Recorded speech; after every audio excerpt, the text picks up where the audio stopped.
بسم اللہ الرحمن الرحیم۔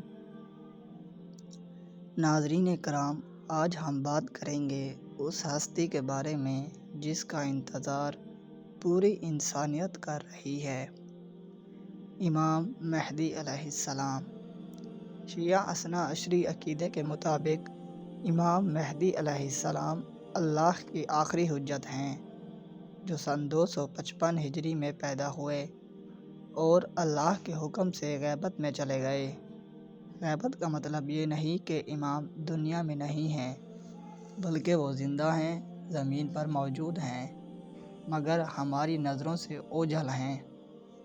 جیسے حضرت یوسف علیہ السلام اپنے بھائیوں کے درمیان تھے مگر پہچانے نہ گئے۔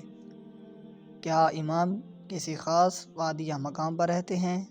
اس بارے میں کوئی یقینی جگہ معلوم نہیں، نہ مکہ، نہ مدینہ، نہ نجف، نہ کسی خاص وادی کا قطعی ثبوت ہے۔ وہ جہاں اللہ چاہتے ہیں ہوتے ہیں۔ کیا امام کی شادی ہوئی ہے؟ کیا ان کی اولاد ہے؟ یہ بھی یقینی طور پر معلوم نہیں۔ کچھ علماء امکان ظاہر کرتے ہیں مگر کوئی مستند روایت موجود نہیں۔ تو امام مہدی علیہ السلام کرتے کیا ہیں؟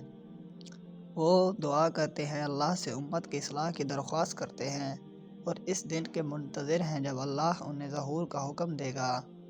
ہماری ذمہ داری یہ ہے کہ ہم اپنے آپ کو گناہوں سے بچائیں، عدل و انصاف کو فراہم کریں، کہ ظہور کے لیے دعا کریں اور ہمیشہ یہ کہیں، کیونکہ امام کا ظہور صرف ایک شخص کی آمد نہیں بلکہ پوری دنیا میں عدل کے نظام کا قیام ہے۔